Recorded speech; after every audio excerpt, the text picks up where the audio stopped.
Support for the show, FYF Sports, is brought to you by Manscaped, who's the best in men's below-the-waist grooming.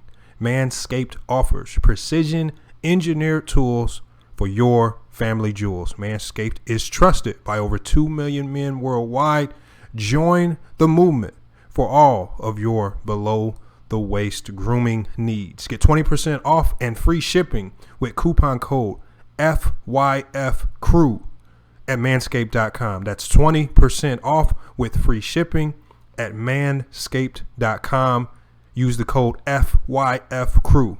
Your balls will thank you.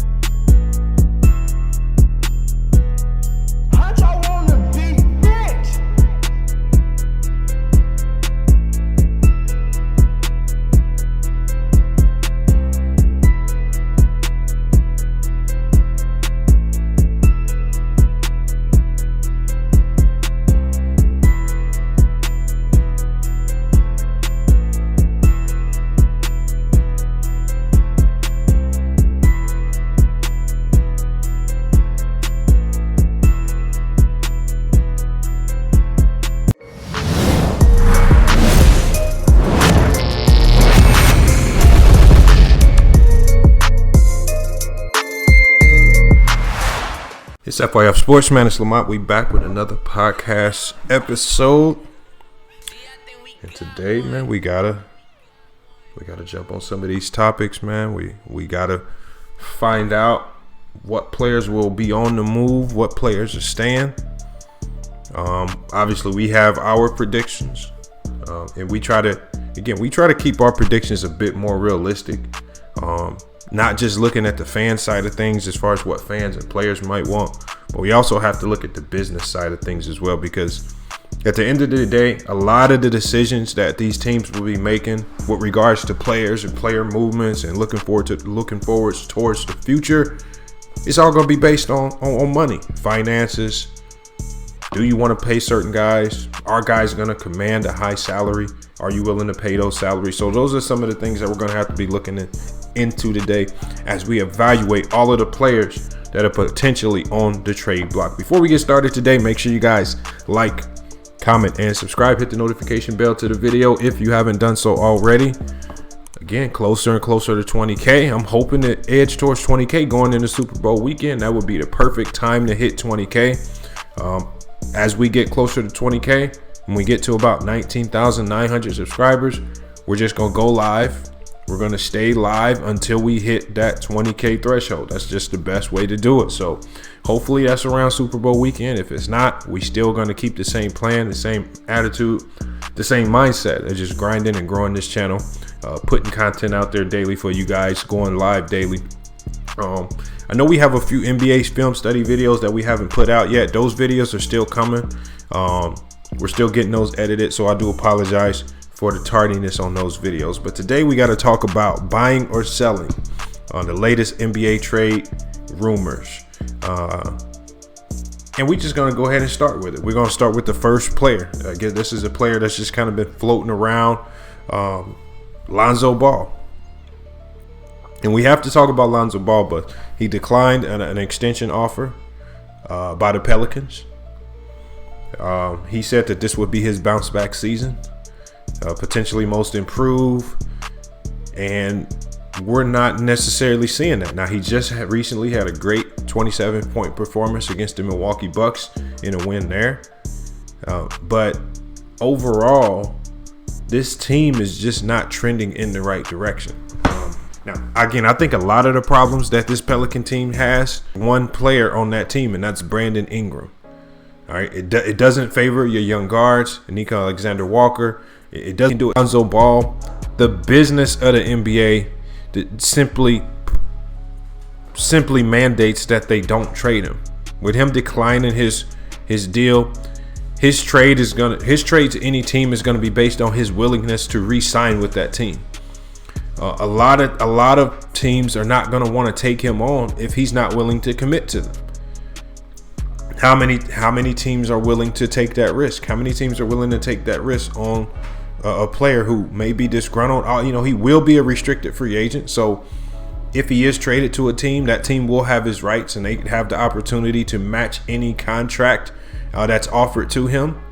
But will he want to stay? Does he want to be a part of the organization? And when we're talking about Lonzo Ball, we know that he's a very sensitive player in the sense that so many factors affect his game, and because he's so high and low. But when he's high, the highs are really high. But when he's low, the lows are extremely low. And I don't think a team wants to trade for him and then he's stuck low because he doesn't want to be there. So that's something that teams are going to have to think about if they're looking to trade for Lonzo Ball. A lot of teams are inquiring about him, but a lot of teams are going to inquire. But the primary gist of those inquiries is going to be about, is this young guy looking to re-sign with our franchise and be a long-term piece? When you talk about Chicago, LeVar Ball says it all the time. Lonzo's from Cali. He doesn't want to be in a cold weather state. Will he be happy in Chicago? I don't know. Are they building towards the future? No, it looks like they're in a rebuild right now. With the Knicks, same issue. I mean, although they look way better defensively with Tom Thibodeau at the helm, will Lonzo immediately be able to jump in and have an instant impact? I think Lonzo's skill sets best fit a contending team like the Clippers. But even when we talk about a team like the Clippers, do they have the pieces to trade for Lonzo Ball? Do they have what the Pelicans want? I don't think they have any pieces or draft picks that are attractive to the Pelicans. And we know the Pelicans will potentially be looking for draft picks. So there are a lot of questions. I think with his situation, it's easy to say trade. But I think it's a little bit more complicated because of the financial situations. If I had to take my guess, I would say that Lonzo Ball stays with the Pelicans throughout the duration of this season, and he's potentially going to be traded in a sign and trade over the summer. All right, next player up. Next player up is JJ Redick, teammate Lonzo Ball. Just and we know he's a knockdown sniper, knockdown shooter. But everyone knows that his talents are more well suited, especially right now at his stage in his career, to be on a competing team. I mean, the Lakers are looking for another knockdown shooter. I think he could help there. The Clippers obviously could use a more floor spacing if they can find a way to get their shooters the ball more. There are a lot of teams that can use a knockdown shooter. I know the Bucks could definitely use some more floor spacing, any floor spacing to help Giannis Antetokounmpo out. So there are a number of contending teams that are going to be in the market for JJ Redick. Again, it's going to be about the asking price for JJ Redick. I would assume that the asking price for JJ Redick is going to cost draft picks. It's going to cost draft picks. Now, with the Pelicans being under the cap, maybe they can take on somebody's expiring contract. Maybe they can take on an expiring contract and bring in a haul of draft picks and then dump JJ Redick's contract. Maybe also Eric Bledsoe's contract. Come in, and where he would be best suited is a team that he recently played for, and that's going to be the Philadelphia 76ers. If the Sixers can find a way to go deep into the playoffs. So you keep an eye on JJ Redick. Again, I definitely did not think he's going to be with this team throughout the year, but only time will tell. And we'll just kind of have to see where he lands after the March 25th trade deadline. All right, next player up is PJ Tucker for the Rockets. PJ Tucker for the Rockets. It's just it's been a little, this is not a secret that the Rockets are shopping PJ Tucker. But I think their asking price is too high. They're asking for a first-round draft pick. But really the only teams that are going to be in the market for a PJ Tucker are going to be contending teams. All right. Now, PJ Tucker is a knockdown corner three-point shooter, and he's a great defender, can guard multiple positions from the 3, 4 to 5, sometimes the 2, depending on who you have at the 2. He's a great pick and roll defender as well. I think PJ Tucker would be perfect on the Brooklyn Nets. Problem is, the Brooklyn Nets did not have any draft picks to trade. They have absolutely 0 draft picks to trade. So they have no assets that they could. I think they would have. The Brooklyn Nets would have done well to maybe package a deal to bring both of these guys over there. So I don't see him landing in Brooklyn. But what other teams could use a player of his caliber? Again, when you're talking about his skill sets and where they fit most, all right, we know the Lakers are struggling at to guard the 5 position. They could use a little bit more defense there. PJ Tucker would thrive. LeBron James loves dumping the ball off the corner 3-point shooters. I think PJ Tucker would fit in seamlessly with the Lakers. When you're looking at other teams where he could potentially fit, maybe the Clippers. Zubac isn't as dynamic defensively. He really hasn't been as great or developed at the rate that we would have hoped. Serge Ibaka, he's solid, but I think the Clippers could use a little bit more depth. Again, it's just going to be about who's willing to ante up and pay out the money to bring him in. And you can't just bring a guy like PJ Tucker in and not play him. So you have to have an immediate need or instant impact. So again, this is another spot right here where I'm curious to see what team is willing to pay a first-round draft pick or 2 second-round draft picks to bring him in. Because he's a specialist. He's the type of player he's only going to fit in certain systems and situations. All right, when you're talking about a team like Golden State, maybe they're interested. James Wiseman just went down with a broken wrist.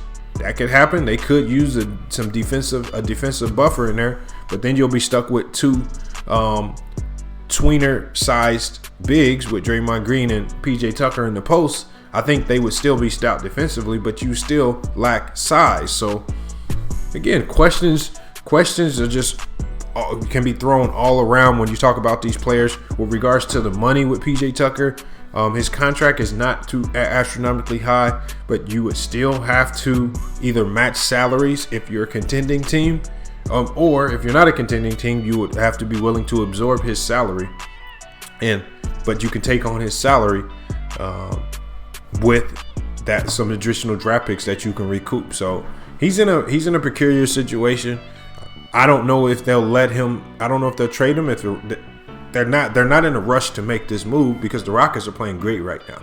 So they can kind of sit on this trade and really survey all of the options that they have, because there is no pressing or dire need for them to make this immediate trade. They're playing great basketball right now. They've unloaded James Harden's contract. John Wall is looking solid. DeMarcus Cousins is surprisingly playing far better than I expected. We know Christian Woods is looking like the most improved player of the year. So again, if I were the Rockets, I would just wait till the 11th hour to see what my best offer is. If I have a solid offer, I take it. If I don't, well, it's not going to really hurt you to hold on to him. So PJ Tucker's on the trade block. My prediction here at FYF Sports is that he does get traded. It would probably have to be a 3-way trade, but I think he lands on a contending team, with the Rockets giving up a draft pick to also move him as well, or taking in the Rockets accepting some draft picks from a lower team. All right, next player up, we have Zach LaVine for the Chicago Bulls. Very peculiar situation that the Bulls have here, and I've stated this multiple times. I just don't know the direction of the Bulls. Are they looking to win now, maybe eat their way into the playoffs? Are they looking to develop their young guys? I don't know. They have a combination of older veteran guys with a whole bunch of youthful guys that they have to play. They're holding on to Thomas Satoransky. They're holding on to Zach LaVine and Thaddeus Young. They're holding on to these older guys as if they're looking to build around these guys and contend. But then you also have Kobe White and a host of other young guys like Patrick Williams, Lauri Markkanen, that you're also trying to develop. You can't do both in this NBA. It does you no good to be around that 8 to 11 seed in the NBA. You'll just be stuck with a very poor draft pick. So you can't really get better out the draft, and you're stuck with the same team. So I think they're going to have to make a decision quickly on Zach LaVine. I keep hearing rumors of him finding his way to Golden State. I just don't see that happening. I think Golden State's just kind of set with what they have. Plus, they have their two guard of the future in Klay Thompson. Klay Thompson's only going to be out for a year. He'll be back next year. I don't see the Warriors trading Klay Thompson, so I don't see them making a desperation move, bringing in another temporary two guard just to fill in Klay Thompson's shoes while he's injured. I think the Warriors are just going to ride this wave and just kind of deal with the ebbs and flows of this injury bug that they're still trying to recover from. But when it comes to the Chicago Bulls, there are a number of teams where Zach LaVine would fit great with. When you talk about Dallas, with Luka being the full-time point guard, I know Dallas has been dealing with that headache over there, and Tim Hardaway Jr. and his inconsistent play. They would love to have the Zach LaVine. Obviously, the Warriors in a perfect world would love to have him. I just don't think that's realistic. The Clippers don't need him. They have their 2 and their 3. We know the Hawks were desperately seeking a dynamic wing, a dynamic 2. Can they maybe put together a package of young guys to get Zach LaVine? I don't know. All right. But there are teams out there. When you look at the Hornets, we know that Terry Rozier could potentially be on the move. But if you bring in a Terry Rozier, you're not opening up a starting spot for LaMelo Ball. So that makes no sense there. Plus, the Hornets have more pressing needs at the center spot and forward spot that they need to shore up as well. So Zach LaVine is just a curious case right now. This is why I say it's just hard to predict where he may fall. If I had to make my prediction on Zach LaVine, I say that he stays with the Bulls. I just don't see a trade scenario for most teams unless he's going to like a bottom feeder team like the Knicks. I just don't see a scenario where teams are going to mortgage everything that they have to bring him in at a very critical position. So again, much love to the Chicago Bulls. I just wish they would be more point forward with the direction that they're trying to take this team. I think the way they're doing things now is going to stifle the growth of Kobe White. We see it stifling the growth of Lauri Markkanen. It's definitely going to hurt the growth of Patrick Williams. All right, and then you'll have disgruntled veterans. You'll end up having disgruntled veterans that being disgruntled alone is not going to do the young guys any positives as well. So I think the Bulls really need to make decisions and come up with some type of structured format as to how they want to build towards the future. But as it stands now, looks like they're going nowhere fast. But Zach LaVine, our prediction is that he stays with the Bulls. All right, next up we got Kelly Oubre for the Golden State Warriors. Kelly Oubre, expiring contract.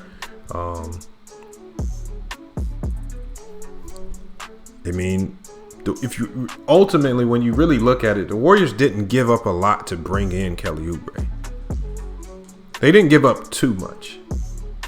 All right, and so to lose him wouldn't necessarily, or to allow him to finish this season and walk on his expiring contract would not necessarily be the worst thing in the world. Now, because of Kelly Oubre's ability to play defense and his dynamic style of play, there are going to be a lot of teams looking to bring this guy in, whether it's through trade or just potentially signing him on the offseason as a free agent. All right, but the longer the Warriors hold on to him, especially with the way he's playing, he's just losing value. I do not see the Pelicans pulling a trade. I don't see the Pelicans pulling a trade for Kelly Oubre. That made no sense from Kelly Oubre's perspective or for the Pelicans' perspective, because he'll be a free agent next year. That means they give away Lonzo for essentially nothing if Oubre walks. All right, and so that trade concept, I knew that was just fake news from the jump, because there were so many different pieces from both sides that didn't match up. On top of the fact that Steve Kerr came out and said that was also fake news. So Kelly Oubre to the Pelicans just doesn't make sense business-wise and basketball-wise. But there are teams out there that could fill in that position. And then I think it's Kelly Oubre's versatility that helps him as well. So his movement, similar to Lonzo Ball's movement, is going to be predicated on if he wants to be with that particular team. He's going to be a free agent next year. Teams are not going to sign off on any trade for Kelly Oubre if they don't have some type of handshake deal that he's going to resign in the summer. All right, because you'll be giving up something for nothing if you don't. So he's in a peculiar situation. My guess with Kelly Oubre is that he finishes the season out as a Golden State Warrior. The Golden State Warriors are known for re-signing players with hometown discounts if they do right by you. So, I mean, let's just kind of play it by ear and see what happens with Kelly Oubre. He can fit in with a lot of teams. I just think that the Golden State Warriors are done making moves. I think they went and been making trades. They traded for Wiggins and traded for Oubre, and I don't think they're going to keep having guys on the move, putting confusion to this roster, no consistency. They do have Damian Lee on this bench, but putting Damian Lee in the starting lineup doesn't really help the team because now you have a humongous hole on your bench that you need to fill as well. So I don't think he gets traded. I think if he does get traded, it would just have to be it would have to be for a player that makes sense contract-wise and business-wise, because business-wise, the business of basketball is telling me right now that it just doesn't make sense for them to move this guy unless they're just trying to save on luxury tax. But that's Kelly Oubre staying with the Golden State Warriors as our prediction. All right, next up we got Bradley Beal for the Washington Wizards.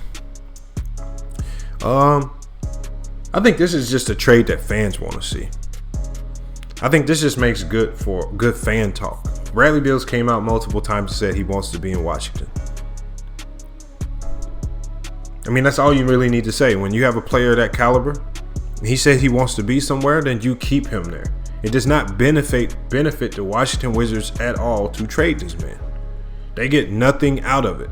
There's no, again, just the same as we saw with the James Harden trade, unless you're looking to make a trade addition by subtraction, then you don't trade a Bradley Beal. You're not going to get equal compensation for this man. On top of the fact that he's stated multiple times he wants to be in Washington. Now, fans will say, or you'll have other news outlets potentially make up fake stories and say that Bradley Beal's going to get traded to the Lakers or the Clippers or all of these teams. But I want you guys, when you hear these fake trades and the fake stories, I want you to go look up these players' salaries. I want you to go look up the teams that they say these players may go to.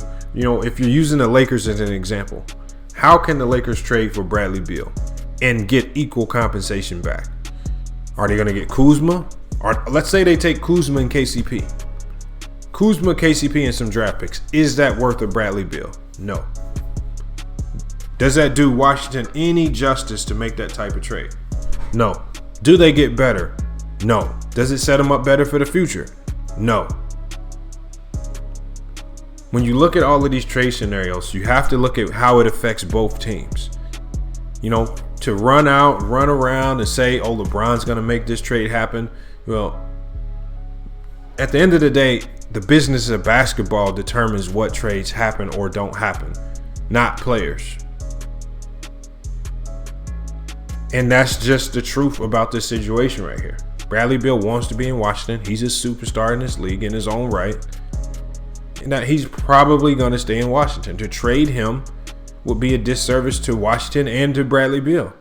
It just makes no sense. So, yeah, make sure. And again, when you hear people come out with these fake news titles and topics on these players, call them out. It's easy to call them out when you had the facts. Facts of the matter is that Bradley Beal wants to be in Washington. All right, he's committed long term. He's out there playing hard every night. I think he's leading the league in scoring right now. All right, he's not showing you any signs of dissent. He's showing frustration that the team has got better defensively. You know, I think Bradley Beal would like to stay in Washington. I think him and Russell Westbrook would both love to see a new coach leading that team, as would many other fans. Those are the things you have to really think about when you're looking at these potential trade scenarios. And again, there are a few other players on the trade block, but these were the primary guys that I felt could potentially get moved. All of these guys that we talked about could have impacts on either these teams immediately or going forward into the future. You know, if somehow we say the Clippers are able to finesse a trade and bring in Lonzo Ball, that will have an instant impact on the greatness of that team this year. I would dare say makes them the overall title favorite to win it all if they can get that system to work. With Pat Beverly being hurt, with Reggie Jackson not playing up to par, making terrible decisions in late game, the Clippers desperately need a defensive-minded point guard that can play make at a high level. Pat Beverly's not going to do that. Reggie Jackson's not going to do that. But the real questions in a lot of these trade scenarios, it makes sense for the Clippers, but can the Clippers make it make sense for the Pelicans? Again, that's the real question. We can talk about where we would love to see Bradley Beal play, but they're going to have to make it make sense for the Wizards as well, along with any other trade that you come with. So you guys always see when we go live, make sure you go to tradenet.com. Tradenet.com is a great website that allows you to kind of put trade packages together yourself based on the business of the NBA. All right, it'll reject certain trades because of the money, and then you can get a slightly more realistic perspective on what trades will work. And not just what trades will work, but how will it benefit each team? Because that website also does a great job of telling you, okay, if you trade this player, this team just got 14 games worse. So that's what I mean by saying make it make sense both ways. And that's usually the only way trades get done. It has to make sense both ways. Hey, but like I said, it's been FYF Sportsman. It's been another great podcast episode. Today's episode, again, buying and selling on the latest trade buzz. Make sure when we go live, let us know your thoughts on what trades should or shouldn't happen. All right, if you got some more rumors floating around out there, let us know at FYF Sports. We can always chop it up on the live stream panel, talk about it, and we can get to the root of it. Is it accurate or is it not? All right, make sure you're not falling for the fake news. All right, don't go for the entertainment news. Go for the real news. All right. Other than that, we're on Super Bowl Sunday. On Super Bowl Sunday, we're gonna be going live as well. We're gonna be doing some trivia questions for prizes. We got a multitude of prizes to give away. Like this tile right here. If you lose your keys, if you lose your keys or wallet or anything, you can use gadgets like this tile right here to locate it on your phone and GPS it. So again, we're going to be giving away a lot of prizes during Super Bowl. Instant winners. Once you win, you just provide your mailing address. We'll ship these prizes out to you. But that's what we're going to be doing here too. But so make sure you come tune into our live stream during Super Bowl. We're going to be having trivia throughout the entire game. And whoever gets this trivia right is going to win prizes. So again, it's just another way for us to give back. We also got a few mystery box surprises. We're also going to be doing a raffle. All right, Sunday, make sure you guys tune in because we're going to be doing a live raffle. We're going to be giving prizes away during the live raffle. But one of the reasons why we're having this raffle is because we really need to gather the donations for the FYF Sports Community Basketball event. All right, if we're looking to do this event the right way, all right, we gotta secure the venue. All right, we got to be able to secure the venue so we can proceed on to other things. We can't proceed onto jerseys and making T-shirts or even posters or digital promotions for the event if we don't have a venue and a certain date locked in. So as I told y'all, February 18th is the deadline. We have to have the venue secured. It's going to take a $5,000 deposit. So again, make sure you guys are hitting the Cash App, donating towards that. But we are going to have that raffle. All right, we're still trying to determine what prizes we're going to be giving away in that raffle, but you'll be able to earn raffle tickets. All right, you can either buy raffle tickets for the drawings, or you can earn raffle tickets with some of the trivia questions. So make sure you're tuning in Super Bowl Sunday. It's going to be a long live stream, but we're going to stick around. We're going to go at it, and hopefully we hit 20K subscribers that day as well. Hey, but it's FYF Sports, man. It's been another great podcast episode. See you guys in tonight's live stream or whenever we go live again.